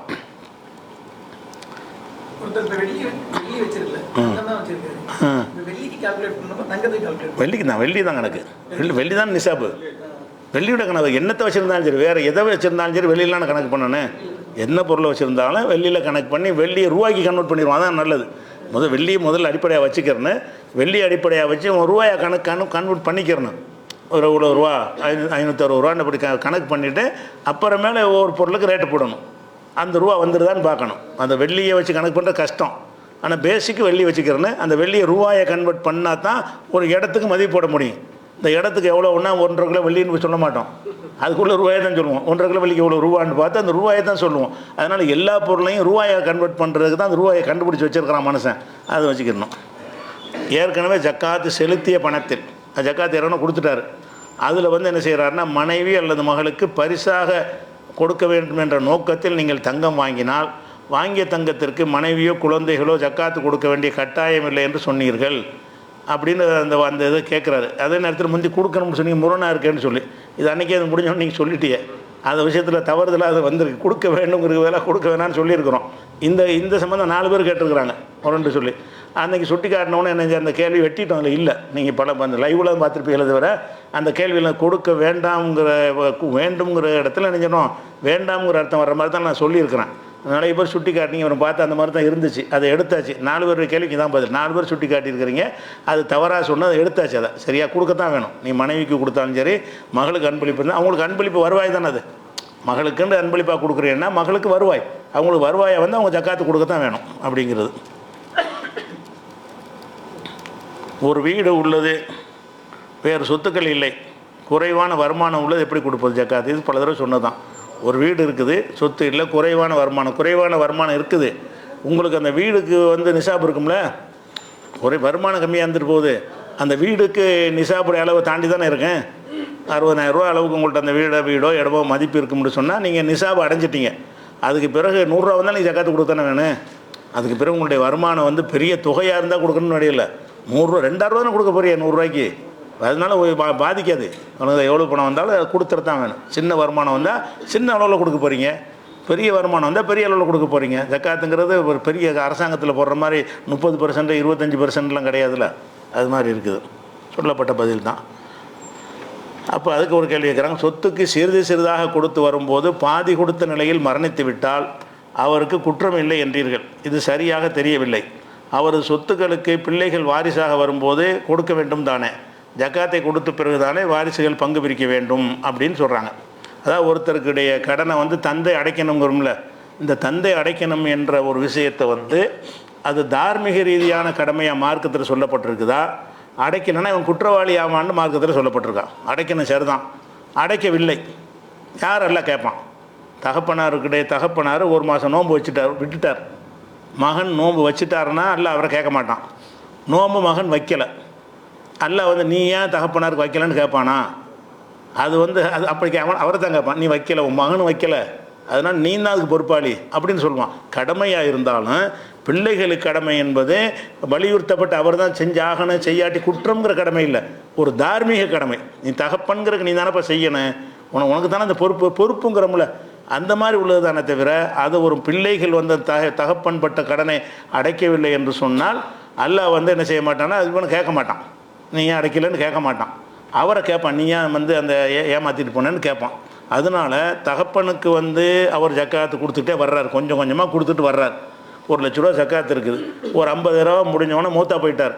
இந்த 50 பிள்ளைகளுக்கு கொடுக்கணும் என்று தார்மீக ரீதியாக சொல்லலாம். இந்த பாப்பா பாதி ஜக்காத்தை விட்டுட்டு போயிருக்கிறாரு, அதனால் நீ கொடுத்துரு என்று அது எல்லாத்துக்கும் சொன்னாங்கல்ல. இது அல்லாவுடைய கடன்ப்பா, அல்லாவுடைய கடனாக இருக்குது. அவர் பிள்ளைகளுக்கு சொல்லிட்டும் போயிருக்கணும், அவருக்கு அந்த கணக்கு தெரிஞ்சாதான் கொடுப்பாங்க. பிள்ளைகளுக்கு சொல்லிட்டு போனார்னு சொன்னால் அந்த தகப்பனுடைய கடன் நான் தந்துறேன்னு அவர் சொல்லிட்டாருன்னு வைங்க. அல்லது அவர் பற்று இல்லாதவராக இருக்கிறார், தகப்பனார் மார்க்கப்பற்று உள்ளவராக இருப்பார், மகன் வந்து மார்க்கப்பற்று இல்லாதவனாக இருப்பான். அப்போ தகப்பனார் பாதியை கொடுத்துவிட்டு நீ பார்த்து செஞ்சு கேட்பாங்க, போய வேலையை பார்த்துன்னு அவன் சொல்லிவிட்டான். இப்போ வந்து இது அல்ல யாரை கேட்பான், இவனை கேட்க மாட்டான். அது இவனுடைய கடமையில் குறை செஞ்சால் இவனை கேட்பானே தவிர அவருடைய கடமையில் செஞ்ச தவறுக்கு இவரை கேட்கவே மாட்டான் பையனை. அல்லாஹ் கேட்பான். அதனால் என்ன, இப்போ இயலல் என்று ஒரு விஷயம் இருக்குல்ல, அவர் என்ன செய்வார்னா, நான் மூத்தா போயிட்டேன்ல, நான் தான் கொடுத்துக்கிட்டு தானே வந்தேன் அப்படிங்கிறது வந்து கருணையாளன் ஏற்றுக்கிறோம் நம்ம சொன்னோம். பிள்ளைகள் தான் கொடுக்க கடமைப்பட்டிருக்கிறாங்க, கடமைப்பட்டுருவாங்க. அர்த்தம் என்னன்னு கேட்டால், கொடுக்காவிட்டால் அவர்கள் குற்றவாளிகள்ங்கிற அர்த்தத்தில் உள்ள கடமை இல்லை. அதான் நோன்பு ஹஜ்ஜுக்கெலாம் இருக்குல்ல, அவங்க ஹஜ்ஜு கடமையாக இருந்து செய்யலைன்னா நம்ம ஹஜ்ஜு செய்யணும். செய்யலைன்னா ஏன்னா தகப்பனுக்கு செய்கிற ஒரு கடமையை தார்மீக ரீதியாக பேசுவோம்ல, இதை கூட நீ செய்யாமல் விட்டுட்டு இடம் அந்த மாதிரி இடத்துல வருவானே தவிர, அந்த நீ ஏன் உன் தகப்பனுக்காக நீ ஹஜ்ஜு செய்யவில்லை, அதை கூட ரசூல்லா வந்து அவங்களா வலியுறுத்தி இதை போதனை செஞ்சதே இல்லை, கேட்டவருக்கு தான் சொல்கிறாங்க. உங்களுடைய யாராவது பெற்றோர்களுக்கு வந்து ஹஜ்ஜு கடமையாக இருந்தால் உங்கள் பிள்ளைகள் செய்ய வேண்டும் அப்படி வலியுறுத்தின விஷயமா ஒருத்தர் வந்து அவராக கேட்குறாரு, என் தகப்பனாருக்கு ஹஜ்ஜு கடமையாக இருந்துச்சு, அவர் நிறைவேற்றலை, நான் செஞ்சால் அது நிறைவேற்றப்படுமான்னு அந்த கேள்வி தான் கேட்கப்படுது. அதுக்கு தான் ரசூல்லா பதில் சொல்கிறாங்க, தகப்பனார் கடன்பட நீ தானே கடன் அவங்க கடன் நீ அடைச்சால் அடைஞ்சு போயிருந்தானே, நீ அடைச்சால் அடைஞ்சிருங்கிற அர்த்தம் தான், அது அடைக்கணுங்கிற அர்த்தம் கிடையாது. நீ அடைத்தால் அடைந்து விடும். ஒரு ஆள்கிட்ட கடன் வாங்கிட்டார் வாப்பா, நீ போய் அந்த கடனை கொடுத்து விட்ட, அது கேட்க மாட்டார்ல, அவங்க வாப்பாவுடைய கடன் கழிஞ்சிருமா இல்லையா? அப்போ கடன் கழியும் என்பதற்கு தான் ரசூல்லா அதை சொல்கிறாங்க. அதனால் பிள்ளைகள் அதை செஞ்சார்கள் என்று சொன்னால் கடன் கழியும். பிள்ளைகள் செஞ்சு ஆவணுமான அவர் விருப்பத்தை பொறுத்தது, விரும்பினா செய்வான், செய்யாதவனாக கூட இருப்பான், இருந்தான்னா அவர் மேலே அந்த கடமை இருந்துக்கிட்டு தான் இருக்கும். அதில் வந்து பிள்ளைகள் அதை கொடுத்துட்டு தான் பிரிக்கணுங்கிற அளவுக்கு இதை சொல்ல முடியாது. இந்த கடன் மாதிரி கடனுக்கு தான் இருக்குது. அதுக்கு கடன்கிறது வந்து மனிதனுக்கு கொடுக்க வேண்டிய ஹக்காக இருந்தால் கொடுத்தே தீரணும், அவருடைய காசு கிடையாது. நீங்கள் கடனை கொடுத்து விட்டு தான் சொத்தையே பிரிக்கணுங்கிறது இருக்குது. குர்ஆனில் 4:11 4:12 வசனத்தில் அல்லாஹ் சொல்லும் பொழுது, மிம்பாதி வசியத்தின் யூசாபிகா உதைனின், வசியத்தையும் கடனையும் நிறைவேற்றிய பிறகுதான் சொத்தை பிரிக்க வேண்டும் அப்படின்னு இருக்குது. இந்த கடன்கிற எந்த கடன் அல்லாஹ் சொல்கிறான்? அல்லாஹ்வுக்கு உரிய கடன்களையா சொல்கிறான்? இல்லை, மனிதனுக்கு கொடுக்க வேண்டிய கடனை தான் எல்லாம் சொல்கிறான். மனிதர்களுக்கு பல பேர்கிட்ட கடன் வாங்கியிருப்பார், அந்த கடனை கொடுக்காமல் போனார்னு சொன்னால் நீங்கள் கொடுத்துட்டு தான் சொத்தையை பிரிக்கணும். அல்லாஹ்வுக்கு செய்கிற கடமை என்பது விருப்பத்தின் பார்ப்பட்டது. விரும்பினான்னா மறுமையில் தண்டனையும் தப்பிச்சுக்கிடுவான், கொடுக்கலன்னா தண்டனைக்குரியவன் ஆயிடுவான். அப்போ ஜக்காத்து கொடுக்காதவர்கள்னா தண்டனைக்குரியவன் இப்படி பார்த்தா யாருமே ஆக மாட்டாங்க. யார் இறந்து போனாலும் என்ன செய்வாங்க, பிள்ளைகளை கொடுத்து போடுவாங்க அப்படின்னு அர்த்தம் கிடையாது. அப்போ ஜக்காத்து கடமை என்பது வந்து கடமை தான், அது ஒரு கடன் தான். அதனுடைய அர்த்தம் என்னன்னு கேட்டால், பிள்ளைகள் அடைத்தால் அது ஏற்றுக்கொள்ளப்படும், பிள்ளைகள் அடைத்தாவணுங்கிறது கிடையாது. பிள்ளைகள் சொத்தை அதுக்கு ஜக்காத்தை கொடுத்துட்டு தான் சொத்தை பிரிக்கணும் அப்படிங்கிற கணக்கில் அது வராது. அவர் என்ன செய்யலாம், பிள்ளைகள் நினச்சாங்கன்னு சொன்னால் வந்து நான் வாப்பாவுடைய ஜக்காத்தை நான் கொடுத்துறேன்னு சொன்னால் எல்லாம் ஏற்றுக்குருவான். எந்த ஒரு கடன் இருந்தாலும் எல்லாம் என்ன செய்வான், பிள்ளைகள் பெற்றோருக்காக பொருளாதார சம்பந்தமான எந்த கடனுக்கு பொறுப்பேற்று கொண்டாலும் எல்லாம் அதை குற்றம் முடிக்க மாட்டான், அதை ஏற்றுக்கிட்டு இந்த கழிச்சு விட்டுருவான். இது இந்த மூத்தா போயிட்டு தான் கேள்வி என்ன கேட்குறாங்க, பாதி கொடுத்த நிலையில் மரணித்து விட்டார், கொடுக்குற நீயத்தில் ஒருத்தர் இருந்தார். அப்போ அல்லாஹ் கருணையாளன், நீ கொடுக்காமல் செத்த உன்னை விட மாட்டேன்னு நல்லா சொல்லுவானான்னு கேட்டேன். எதுக்கு அதை சொன்னோம், நீ பாதியை கொடுத்துட்ட, கொடுக்க நீயத்து வச்சு கொஞ்சம் கொஞ்சமாக மாதம் என்ன செய்கிறான், 60,000 கொடுக்கணும், ஒரு 5 ரூபாயா கொடுத்து 12 மாதம் கொடுத்துருவோங்கிறான். 6 மாதத்தில் மூத்தா போயிட்டான். அப்போ வந்து 6 மாதத்தில் 30 ரூபா தான் கொடுத்துருப்பான், இன்னொரு 30 ரூபா கொடுக்க வேண்டியிருக்கும். அப்போ அந்த மூத்தா போயிட்டான், ஏன் 30 ரூபா கூட அல்லா கேட்பானா? அவனுக்கு ஏழலைங்கிறதுக்கு அல்லாவுக்கு பயந்து தானே அதை வந்து கொஞ்சம் கொஞ்சமாக கொடுத்துட்டு வந்தான். இன்னொரு 6 மாதம் ஹயாத்தை கொடுத்துருந்தா கொடுத்துருப்பான்லவன். அவன் நீயத்தெல்லாம் பார்ப்பான், ஒருத்தர் கொடுக்க நினைத்திருந்து கொடுக்க முடியாமல் போய்விட்டான் என்று சொன்னால் அல்லாஹ் கருணை பார்வைன்னு ஒன்று இருக்குது. அதே மாதிரி ஒருத்தர் வந்து தொடர்ச்சியாக வந்து வணக்கம் செஞ்சுட்டு இருக்கிறான்னு வைங்க, தொடர்ச்சி செஞ்ச வணக்கத்தில் 2 நாள் நோய்வாளியாக இருந்து அவனை செய்ய முடியலன்னா அன்னைக்கு அவன் செஞ்சானு நல்லா தருவேங்கிறான். ஹதீஸில் வருது, தொடர்ச்சியாக ஒரு வணக்கத்தை செஞ்சுட்டு வர்றீங்க, ஒரு நோயினால் அந்த வணக்கத்தை 2 நாள் செய்யலை, நீங்கள் அந்த 2 நாள் அதை செஞ்சீங்க நல்லா என்ன செய்வான், கணக்கு வைப்பான். தொடர்ச்சியாக செய்கிறீங்கல்ல, நாளைக்கு செய்வீங்க, அந்த 2 நாள் தான் நீங்கள் செய்யலை. அல்லாஹ்வுடைய பார்வை எப்படி இருக்கும்னு கேட்டால், என்ன மாதிரி மென்டாலிட்டி அவன் இருக்கிறான்னு நல்லா பார்ப்பான். இவனுக்கு ஏழலைங்கிற வருமா இல்லை, இவன் ஏழாதவன்ட்டு நம்ம நினைக்கிறோம், நல்லா நினைக்க மாட்டானா? ஒருத்தன் வந்து ஏழலை காசை இல்லை கொடுக்க முடியல, கொஞ்சம் தான் இருக்குது, இப்படி தான் நான் படிப்படியாக தர்றேன்னு சொல்கிறான். உலகத்தில் ஒருத்தனை ஏற்றுக்கிறோன்னா இதை செத்து போய்ட்டு நம்ம என்னப்பா செய்கிறது, அப்படி தானே எடுத்துக்கிறோம். அதனால் அதை விட கருணையாக அதுக்கு தான் சொன்னமே தவிர, பிள்ளைகள் கொடுத்தால் கழியும், கொடுக்க மறுத்தாங்கன்னா கம்பல் பண்ண இயலாது, அதான் விஷயம். கடன் கடனை தங்கத்தை அடிப்படையாக கொண்டு கொடுக்க சொன்னீர்கள். ஒத்தி வட்டி என்றால் பணத்தை கொடுத்து மீட்கும் போது பண மதிப்பு குறைந்து விடுமே, ஒத்தி கூடும் என்ற கருத்து இதனால் வருமேன்னு அப்படி கேட்குறாரு. என்ன கேட்குறாருன்னா, ஒத்திக்கு பிடிக்கிறாங்கல்ல, ஒத்திக்கு பிடிக்கும்போது ஒரு 10 லட்ச ரூபாய் ஒருத்தன்ட்ட கொடுத்துட்றது, அந்த வீட்டுக்கு சொந்தக்காரன்ட்ட கொடுத்துட்டு, இந்த 10 லட்சத்துக்கு வந்து உன்ட்ட அட்வான்ஸை நான் தந்துட்டேன், வாடகை தரமாட்டேன், என்றைக்கு அந்த பணத்தை திருப்பி தர்றனோ அது வரைக்கும் வாடகை இல்லாமல் ஒரு இடத்த அதான் ஒத்திங்கிறது. ஒத்தினா என்னன்னு கேட்டால், ஒரு பெரும் தொகையை ஒரு இடத்தின் உரிமையாளர்கிட்ட கொடுத்து விட்டு அந்த இடத்திற்கு கொடுக்க வேண்டிய வாடகையை நம்ம வந்து சலுகையாக பெற்றுக்கொள்வது. அப்போ கொடுத்த பணத்துக்கு வட்டி தான் அது அப்படின்னு நம்ம சொல்கிறோம். இவர் என்ன செய்கிறாருன்னா, நம்ம 10 லட்ச ரூபா நீ கொடுத்துட்றோம், 10 வருஷம் கழித்து அந்த குணம் திருப்பி தர்றான். அப்போ அது மதிப்பு குறைஞ்சிருமே. ஒத்தியை கொடுத்தது ஒத்தியாக ஹராம், அது செய்யக்கூடாது, அது செஞ்சுட்டு 10 ரூபா கேட்குறாரு உலகதான். அப்போ ஒத்திக்குன்னு செஞ்சிட்டீங்க, அது திருப்பி தரும்போது என்ன செய்யும், அது கம்மியான மதிப்பு தானே தருவான். ஒத்தி கூடுமுடி இப்படி வரேன். ஒத்தி கூடுமா கூடாதா என்பதனுடைய பேசிக் வந்து வட்டிங்கிற பேசிக். இந்த பொருளாதாரத்துடைய மதிப்பு ஏற்றத்தாழ்வை வச்சு அது வந்தது கிடையாது. நீங்கள் எப்படி நீ ஆதாயம் அடைஞ்சிங்க, நீங்கள் மதிப்பை குறையலன்னு வைங்க, அப்போ நீங்கள் கொடுக்க மாட்டீங்கல்ல. பணம் குறைஞ்சிட்டா என்னென்னு கேட்குறீங்க. 10 லட்ச ரூபா வந்து 5 லட்ச ரூபா குறைஞ்சி போச்சு, நீங்கள் 10 லட்ச ரூபா கொடுத்தீங்க, மதிப்பு தாறுமாற ரூபாய் மதிப்பெலாம் ஏறி போய் ஒரு ரூபாய்க்கு வந்து $10 கிடைக்குன்னு வைங்க ஒரு பேச்சுக்கு. அந்த மாதிரி மதிப்பு ஏறி போச்சுன்னு சொன்னால் அப்போ நீங்கள் வந்து அப்பவும் கொடுக்க தர மாட்டீங்க. அப்போது அந்த ஒத்தி பிடிச்ச ஆளுக்கு வாடகை கொடுக்க மாட்டீங்களே, பணம் வர்ற வரைக்கும் கொடுக்க மாட்டீங்களே. அப்போ நீங்கள் அந்த வாடகையை இல்லாமல் ஆக்குனது வந்து பணத்தின் மதிப்பின் அடிப்படையெலாம் கிடையாது. என் காசு உங்கள்கிட்ட இருக்குது, அதுக்கு எனக்கு ஆதாயம் வேணும். காசுக்கு ஆதாயம் அடைகிறதுக்கு பேர் தான் வட்டி. காசை கொடுத்து விட்டு அதுக்கு ஆதாயத்தை கடனாக கொடுத்து விட்டு கடனுக்கு ஆதாயம் அடைகிற அதுக்கு பேர் தான் வட்டிங்கிறது. அப்போ நீங்கள் வட்டிங்க ஒத்தி என்ன செய்யக்கூடாது, கம்பேர் பண்ணக்கூடாது. கடனை தங்கத்தை அடிப்படையாக கொண்டு வாங்க நம்ம கட்டாயப்படுத்தவும் இல்லை. நான் சொன்னதாக சொல்கிறீங்களா, அப்படி நான் சொல்லலை. நீங்கள் அப்படி பேச்சுவார்த்தை நடத்தி இருந்தால் அப்படி செய்யலாம். கடன்னா உலகத்தில் உள்ள வழக்கப்படி தான், ரூபாண்டா ரூபா தான். 1 லட்ச ரூபா கடன் கொடுத்தா 1 லட்ச ரூபா தான் வாங்கணும்.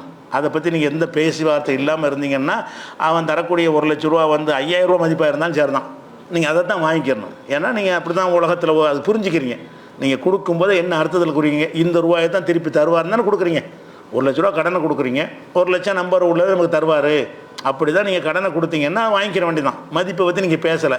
மதிப்பை பேசுவதாக இருந்தால் முன்கூட்டியே பேசியிருக்கணும். கொடுக்கும்போது என்ன செய்கிறீங்க, நான் 1 லட்சம் உனக்கு தரல, இந்த பேப்பரில் வர தங்கம் எவ்வளவு, இந்த ரூபாய் வாங்குகிற காசை உனக்கு தந்திருக்கிறேன், இந்த ரூபா வாங்குகிற காசை எனக்கு திருப்பி தரணும். அப்படி பேசினால் அதுவும் கூடும். பேசினால் கூடும்னே தவிர பேசலைன்னா கூட கேட்க முடியாது. என்ன மாதிரி நீங்கள் ஒப்பந்தம் புரிந்து கொண்டு போட்டிங்களோ அதைத்தான் நிறைவேற்றணும். அவன் அதுக்கு அந்த எதை தரானோ வாங்கிக்கிற வேண்டியதான். அது ஒரு விஷயம். அடுத்ததாக வந்து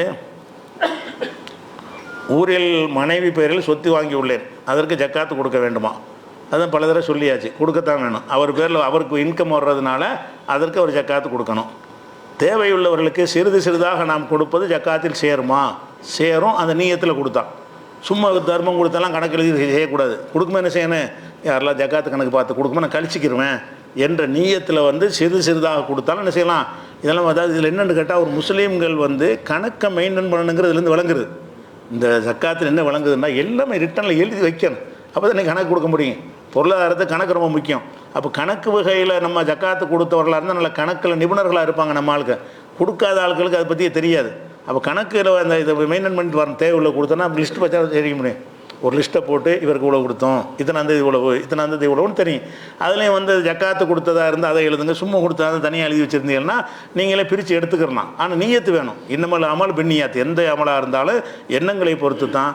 கொடுக்கும்போது ஜக்காத்துன்னு நினப்பு இருக்கணும் உங்களுக்கு. நம்ம ஜக்காத்துலேருந்து கொடுக்குறோம், ஜக்காத்துன்னு கொடுத்தா பிறகு கழிச்சிக்கலாம், எவ்வளோ நாளும் கழிச்சிக்கலாம். தாயின் சொத்தில் இருந்து வரும் வாடகையை சகோதரனுக்கு கொடுத்து விட்டேன், அதற்கு ஜக்காத்து கொடுக்க வேண்டுமா? தாயுடைய சொத்து ஒன்று வருது, இவருக்கு வருது, வாடகை வருது. அந்த வாடகையை வந்து எனக்கு வேணா பண்ணினே வச்சுக்கிட்டு தம்பிக்கு அண்ணனுக்கு கொடுத்துட்றாரு. இதுக்கு ஜக்காத்து கொடுக்க வேண்டுமான்னு கேட்குறாரு. இவர் கொடுக்கணுமான்னு தம்பிக்கு கொடுத்து விட்டார் அந்த சொத்து வாடகையை. ஒரு 20,000 ரூபா வாடகை வருதுன்னு வைங்கன்னா, நீ எடுத்துக்கப்பாங்கிறாரு. அப்போ 20,000 யாருக்கு வருமானம்? தம்பிக்கு தான் வருமானம், இவருக்கு வருமானம் இல்லை.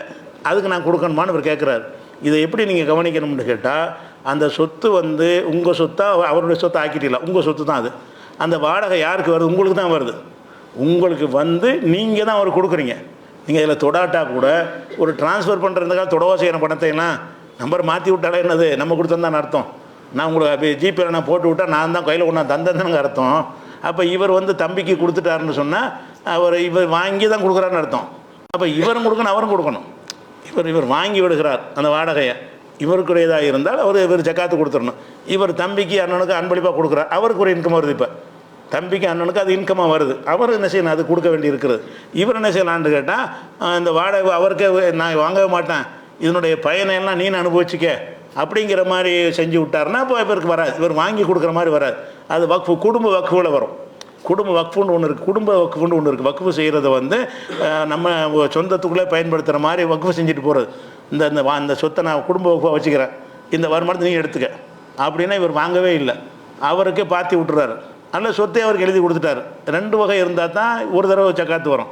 இவர் வாங்கி அவர் கொடுத்தாருன்னு சொன்னால் வாங்கினவருக்கு இன்கம் தான், இவர் கொடுக்கும்போது அவருக்கு இன்கம் தான்.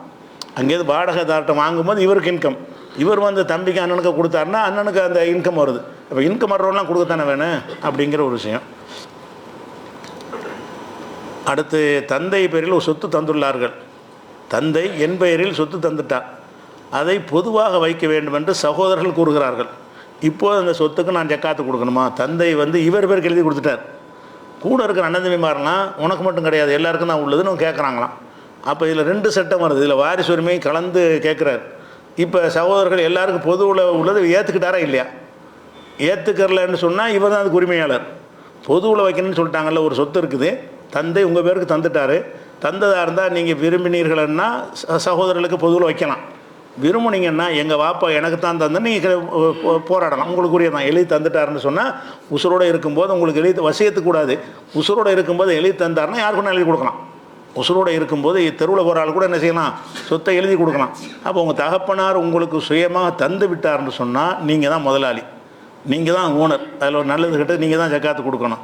ஆனால் நீங்கள் என்ன செய்யணும்னா சகோதரர்கள் வந்து இப்போ வாப்பாவோட சொல்லி எங்களுக்கு பங்கு இருக்குப்பா, உனக்கு மட்டும் எழுதி தந்துட்டாரு, நாங்கள் கஷ்டப்படுறோம், எல்லாம் ஒன்றா வச்சுக்கிறோன்னு கேட்குறாங்க உங்கள்கிட்ட. நீங்கள் விரும்பினா ஒத்துக்கலாம். சரி பரவாயில்ல, நம்ம அண்ணன் தம்பிமார் தானே, நம்ம 4 பேருமே 4 3 5 பேர் இருக்கிறீங்க, நம்ம 5 பேருமே பயன்படுத்திக்கிறோன்னு முடிவுக்கு வந்துட்டீங்க. இப்படி வந்துட்டீங்கன்னா அதில் 5ல் 1 தான் உங்களுக்கு. நீங்கள் எல்லோரும் சேர்ந்து பொதுவுண்டு ஒத்துக்கிட்டீங்கல்ல, பொதுவுண்டு ஒத்துக்கிட்டீங்கன்னா 4 பிள்ளைகள் இருந்தால் 4ல் 1 தான் உங்களுக்கு, 3 பிள்ளைகள் இருந்தால் 3ல் 1 தான் உங்களுக்கு.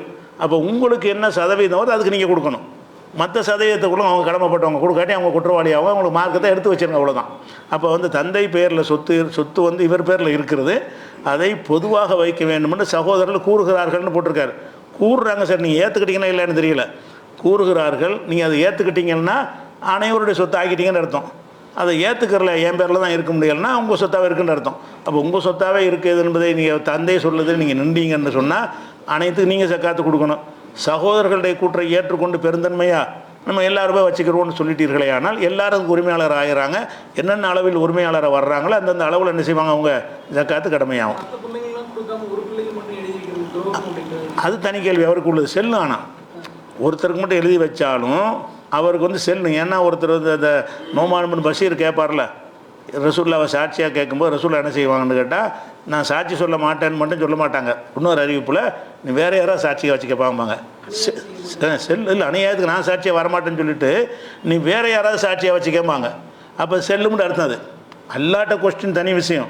ஒருத்தர் வந்து பாரபட்சமாக அநியாயமாக 3 பிள்ளை இருக்கும்போது 2 பிள்ளையை தெருவில் விட்டுட்டு எல்லா சொத்தையும் ஒரு பிள்ளைக்கு எடுத்து வச்சாருன்னு வைங்க, அந்த பிள்ளைக்கு தான் உரியது. இஸ்லாமிய ஆட்சியாக இருந்தாலும் ரசூல்லாவே இருந்தாலும் அவங்க ஆட்சியாக இருந்தாலும் அவங்களுக்கு தான் உரியது. ஆனால் நீ ஏன் இப்போ பாரபட்சமாக நடத்தின ஒரு கேள்வி அவருக்கு இருக்கிறது. மர்மை ரீதியான ஒரு நம்பிக்கை அடிப்படையில் தான் குற்றமே தவிர உலகத்தினுடைய சட்டப்படி என்ன செய்யும், யாருக்கு எழுதி வச்சாலும் அவருக்கு செல்லும். அவர் செஞ்ச முறை சரியில்லாமல் இருக்கலாம், ஆனால் அவர் தனக்கு உரிய சொத்தை அவர் கொடுத்து விட்டார் அப்படிங்கிற அடிப்படையில் அது செல்லத்தான் செய்யும். ஒரு மகனுக்கு எழுதுறதுக்கு எத்தனை நீசன் கூட இருக்கலாம், நியாயங்கள் அடிப்படையில் இருந்தால் அது கூட ஒரு குற்றமாகாது. 4 மகனில் இந்த மகனுக்கு பலவீனமாக இருக்கிறான், இவனுக்கு தான் நம்ம கொடுக்கணும், அவங்க எப்படி அவங்க சமாளிச்சுக்கிடுவாங்கன்னு அப்போ கொடுக்கலாம்.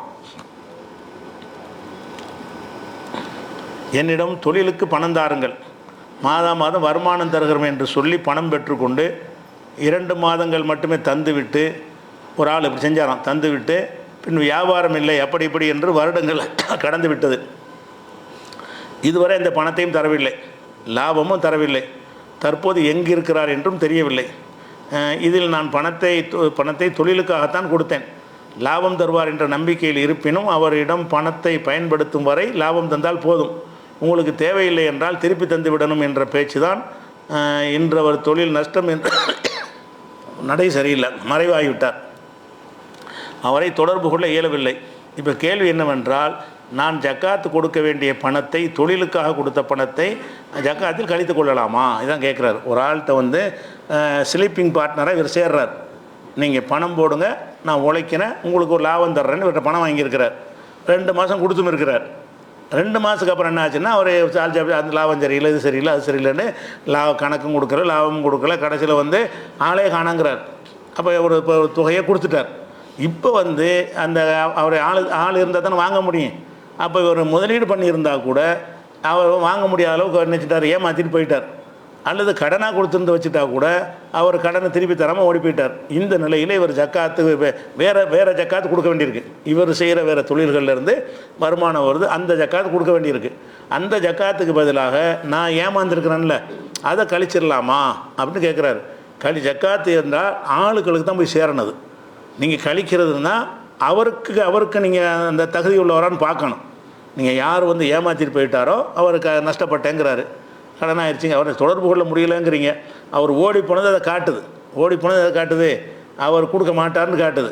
அவருக்கு அந்த கெப்பாசிட்டி இல்லை, அல்ல இருந்துக்கிட்டு கூட இல்லைன்னு சொல்லுவாங்க. நம்ம சொல்கிறத தான் பார்க்கணும். ஒருத்தன் அந்த பணத்தை வாங்கி மோசடி பண்ணிட்டு கூட இல்லைங்க லாஸ் ஆயிடுச்சுன்னு என்ன செய்கிறது, நம்ம அதைத்தான் வெளியில் ஏற்றுக்கணும். உள்ளுக்கு நம்ம சேர்த்து கூட வச்சுக்கிட்டு செய்வாங்க. அப்போ அந்த நிலையில் இருக்கும்போது அவர் ஜக்காத்துக்குரிய தகுதி ஆகிடுறாரு. உங்களை ஏமாற்றிட்டு போனார் இல்லையா, ஏமாற்றி தான் செஞ்சுருக்கார். இந்த ஷேர் வாங்குறேன்னு சொல்லிட்டு ஏமாத்தாட்டி நின்று ஃபேஸ் பண்ணணும். அவர் எதுக்கு தலைமறை ஆகுறாரு? நஷ்டமாகிடுச்சுன்னா நஷ்டத்தை சொல்லி மார்க்கத்தில் உள்ளது தானே, அதை பேசி அழகாக சரி பண்ணலாமல். அப்போ ஓடி போகிறது எதை காட்டுதுன்னு கேட்டால் அவர் வந்து கொடுக்க மாட்டார்னு விளங்குது. அப்போ கொடுக்க மாட்டான்னு வருமா என்ன செய்யணும்னு கேட்டால், அவர் இப்போ ஜக்காத்துக்கு தகுதியானவர் ஆகிட்டாரான்னா நம்ம ஏற்கனவே சொல்லிட்டோம். அவன் என்ன மாதிரி உள்ளவனாக இருந்தாலும் இப்போ பிரச்சனை இல்லை. கடனாளியாக இருந்தால் கொடுக்கலான்ட்டு சொல்கிறோம்ல. ஒருத்தன் கடனாளி கொடுக்குறதா இருந்தால் அவன் எதன் மாதிரி கடன் பட்டாலும் நம்ம பரவாயில்லை, அவனுக்கு கொடுக்கலான்னு சொல்கிறோம். அந்த அடிப்படையில் அவருக்குரிய கடன் என்ற அடிப்படையில் அவருக்கு உள்ள கடனை கடனாளி தர முடியாமல் இருக்கிறாரு, அதனால அவருக்கு உள்ள கடனை நான் கழிச்சு விட்றான்னு கழிக்கலாம் ஜக்காத்தில். அவர் தகுதி உள்ளவராக இருக்கிறார்ல, ஓடி போயிட்டார்ல, ஓடி போனதை வச்சு என்ன தெரியுதுன்னா அவர் இல்லை அதை வந்து விளங்குது. அவர் சொல்ல காரணம் என்னென்னா இல்லாதனால ஓடி போனேன் பாரு. கேட்டால் என்ன செய்வார், கடன் கொடுத்தவங்கன்னா நெருக்கிறாங்க, என்கிட்ட இல்லை, ஆன்சர் பண்ண முடியல, அதுக்காக நான் ஓடி போயிட்டேன்னு சொல்லுவார். அப்போ அதைத்தான் நம்ம ஏற்றுக்கணும். அப்போ இல்லை, அவருடைய வாக்குமூலத்தின் பிரகாரம் அவர்கிட்ட இல்லைன்னு வருதில்ல, இல்லைங்கிறீங்கள, உனக்கு அந்த கடன் தந்தால் அதை கடனாக வச்சுக்க, ஜக்காத்தை வச்சுக்க, நான் ஏற்கனவே தந்த அந்த தொகையை நீ ஜக்காத்தை வச்சுக்கன்னா முடிஞ்சு வச்சுக்காத, கழிச்சு விட்டுறலாம். இது ரிலேட்டடாக ஒரு கேள்வி, 5 லட்ச ரூபா ஒரு இன்வெஸ்ட்மெண்ட் போடுற ஸ்கீமிங் பார்த்தேன்னா போட்டுட்டு அவர் என்ன பண்ணுறாருன்னா, எனக்கு 3% எனக்கு கொடு மாதம் 15,000 ரூபா மாதம் ஃபிக்ஸடாக கொடு அப்படின்னு சொன்னால் அது வட்டியில் தானே வந்துடும். நம்ம ஃபிக்ஸடாக வாங்கக்கூடாது. லாபத்தில் என்ன வருதோ, அதாவது எந்த ஒரு முதலீடு பார்ட்னராக ஸ்லீப்பிங் பார்ட்னர்னு அடிப்படையில் நீங்கள் எதில் சேர்ந்தாலும் சரி, எனக்கு இத்தனை ரூபாய்க்கு இத்தனை பெர்சன்ட்னு கேட்கக்கூடாது. அப்போ வந்து லாபம் வந்து அல்லாவுடைய கையில் உள்ளது. 3% தான் கிடைக்கும்னு யார் கேரண்டி கொடுப்பா? அது லாபம் தான் கிடைக்கும்னு என்ன கேரண்டி? நஷ்டமும் வருமே. ஒரு தொழில் நம்ம சேர்ந்தோம்னு சொன்னால் லாபமும் வரும், நஷ்டமும் வரும். எப்படி பார்ட்னராக சேரணும்னு கேட்டால், நீங்கள் நான் 10 லட்ச ரூபா தர்றேன், நீனு 10 லட்ச ரூபா போடு, ஆளுக்கு பாதி எடுத்துக்கிறோம் அப்படின்னு பண்ணலாம். அல்லது நான் 10 லட்ச ரூபா போடுறேன், நீ பணமே போடாத, நீ உழைச்சிக்கிட்டுரு, நான் வந்து பணம் என்னுடையது, உழைப்பு உன்னுடையதாக இருக்கட்டும்னு எப்படி வேணாலும் பேசிக்கிறேங்க. பேசிட்டு அதில் உங்களுக்கு பங்கு எப்படி வைக்கணும்னு கேட்டால், இதில் கிடைப்பதில்னு கிடைப்பதில் தான் கேட்கணும். கிடைப்பதில் எனக்கு இவ்வளோ, உனக்கு இவ்வளோ, நீங்கள் மனம் ஒத்துக்கிற விஷயந்தான். அவனுக்கு 75, நீங்கள் 25நாலும் சரி, உங்களுக்கு 25, 75நாலும் சரி, 50-50நாலும் சரி, நீங்கள் 2 பேரும் ஒத்துக்கிற விஷயம் தானே. மனம் போகாமல் ஒத்துக்கிற எல்லாமே செல்லும். அப்போ நீங்கள் 2 பேரும் சேர்ந்து அக்ரிமெண்ட் போடும்போது எப்படி போடணும்னு கேட்டால், என்ன லாபம் கிடைக்கிறதோ அந்த லாபத்தில் எனக்கு காவாசி, உனக்கு முக்காவாசி, அல்லது எனக்கு முக்காவாசி உனக்கு காவாசி, அல்ல எனக்கு பாதி உனக்கு பாதி. அதே மாதிரி நஷ்டம் அடைந்து விட்டாலும் 2 பேரும் நான் ஷேர் பண்ணிக்கிறேன். 1 லட்ச ரூபா நஷ்டப்பட்டுருச்சுன்னு சொன்னால் உனக்கு 50 ரூபா, எனக்கு 50 ரூபா நஷ்டம். அப்போ லாபம் நட்டத்தில் சேர்ந்து பங்கு வச்சு தான் என்ன செய்யணும், சேரணும். ஒரு ரூபாய்க்கு இவ்வளோதான்னு கேட்டால் வட்டியது. 1 லட்ச ரூபா கொடுத்தா 3000 ரூபா கொடுத்தா ஆகணுன்ட்டு நீங்கள் நிர்ணயிச்சிடுறீங்க. நிர்ணயிக்கக்கூடாது. கிடைக்கிற லாபம்னு தான் போடணுமே தவிர, லாபம் எவ்வளோன்னு கிடைக்கிறதுக்கு முன்னாடி ஒரு தொகையை நிர்ணயிக்கிறதுங்கிறது அது ரிபா வட்டியில் வந்துடும். அது ஒரு நிமிஷம் இருக்கா? சரி, வீட்டின் நிர்வாக செலவுக்காக தன் மனைவிக்கு கொடுக்கும் பணத்திற்கு மனைவி ஜக்காத் கொடுக்க தேவையில்லை என்று சொன்னீர்கள். சொன்ன விஷயந்தான் அது. அடுத்து கேட்குறார், குடும்பத்தினரின் பராமரிப்பில் வாழும் விதவை பெண்ணிற்கு மாத செலவுக்காக உணவு, உடை, வீட்டிற்கான பராமரிப்பு, மின் கட்டணம் போன்றவற்றிற்காக அப்பெண்ணின் சகோதரர் மாதம் கொடுக்கும் தொகையில் அப்பெண் ஜக்காத் கொடுத்து விட்டு தான் மீதி பணத்தை செலவனுக்கு பயன்படுத்த வேண்டுமா அப்படின்னு கேட்குறாரு. அதாவது சகோதரிக்கு கொடுக்குறாரு. இப்போ சகோதரிக்கு மாதம் ஒரு 25,000 ரூபா கொடுக்குறான்னு வைங்க. அந்த சகோதரிக்கு 25,000 ரூபா இன்கம் தானே. இவர் அண்ணங்காரர் தங்கச்சிக்கு கொடுக்குறாரு. மாதம் 20,000 ரூபா வச்சுக்கன்னு கொடுக்குறாரு. அப்போ அந்த சகோதரிக்கு 20,000 ரூபா வருமானம் வந்துருச்சு. அதை தூய்மைப்படுத்திட்டு தானே அவங்க செலவழிக்கணும். அதுக்குள்ளே எப்போ கொடுக்கணும்னு கேட்டால் நிசாப் இருக்கணும். அந்த சகோதரிக்கு என்ன இருக்கணும் அதை பற்றி குறிப்பிடலை. சகோதரிக்கு சொத்து பற்றி ஏதாவது இருக்குதா, நிசாபே இல்லாமல் இருந்தாங்கன்னா வாங்கி ஜக்காத்து கொடுக்காமல் இருந்துகிட்டே இருக்கலாம். அந்த 60,000 ரூபா மதிப்புக்குள்ளே வீடு வாசம் ஒன்றுமே இல்லை, நகை நட்டு ஒன்றுமே இல்லைன்னா செய்யலாம். ஆனால் ஒரு பெண்கள்னால் ஒரு நகை கண்டிப்பாக யாராக இருந்தாலும் அந்தளவுக்கு இருக்கும். எந்த ஒரு ஏழை பெண்களாக இருந்தாலும் என்ன செய்யும், ஒரு 60,000 ரூபா அளவுக்கு கூட ஒரு நகை இல்லாமல் இருக்கேன். இன்றைக்கி உள்ள ரேட்டுக்கு ஒரு பவுனை எவ்வளோ ஏறி போய்க்கலாம், 33,000 ரூபா போச்சா? 1 கிராமா? ஒரு பவுன் எவ்வளவு? 2 கிராம் 60 ரூபா அப்படியே வந்துருச்சு. 1 பவுன் இருந்தாலே போதும். அதனால் அப்போ நிசாப் இருக்கான்னு பாருங்கள். நிசாப் இல்லாமல் இருந்துச்சுன்னு சொன்னால் அவங்க கொடுக்க தேவையில்லை. சகோதரர்கிட்ட வாங்குகிற அன்பளிப்புக்கு என்ன இல்லை ஜக்கா, அவங்களும் நிசாப் இல்லாமல் இருக்கிறாங்க. நிசாப்பு போக நிசாப்பே அவங்கள்ட்ட இருக்குதுன்னு சொன்னால் நீங்கள் எவ்வளோ கொடுத்தாலும் என்ன செய்யணும், அதை அவங்க கொடுத்துட்டு செஞ்சால் நல்லா பறக்க செய்வான். அவங்களுக்கு நம்ம உதவி செய்யணும், அவங்க எப்படி கொடுக்க நினைக்கக்கூடாது. எல்லாம் நான் என்ன செய்வான், நீங்கள் கொடுத்தா சில எல்லாம் சேர்த்து தருவான் அப்படிங்கிற ஒரு நம்பிக்கையில் என்ன செய்யணும், இந்த ஜக்காத்தை சகோதரி கொடுக்குறது தான் மார்க்கத்தினுடைய கடமை. அவ்வளோதான். இன்ஷா அல்லாஹ் மீதி நாளைக்கு உள்ளது. நாளைக்கு கொஞ்சம் கேள்வி முடிஞ்சிடும் இன்ஷா அல்லாஹ். முடியாட்டாலும் கொஞ்சம் முன்னப்பின் ஆனாலும் முடிச்சிடுவோம். ஏன்னா கேட்ட கேள்வி நம்பி கூட இருப்பாங்கல்ல, எந்த கேள்வியும் பெண்டிங் இல்லாமல் எல்லாத்தையும் சொல்லி முடிச்சிடுவோம். சரி, நாளோட இன்ஷா அல்லாஹ் கடைசி. அடுத்த நாள் இருந்தாலும் இல்லாட்டாலும் தொழுகை இருக்கும். நோன்பாக இருந்தால் தொழுகை நடக்கும், பயான் இருக்காது. பெருநாளாக இருந்தால் தொழுகை இரவு தொழுகையும் இல்லை, மட்டும் அவ்வளோதான்.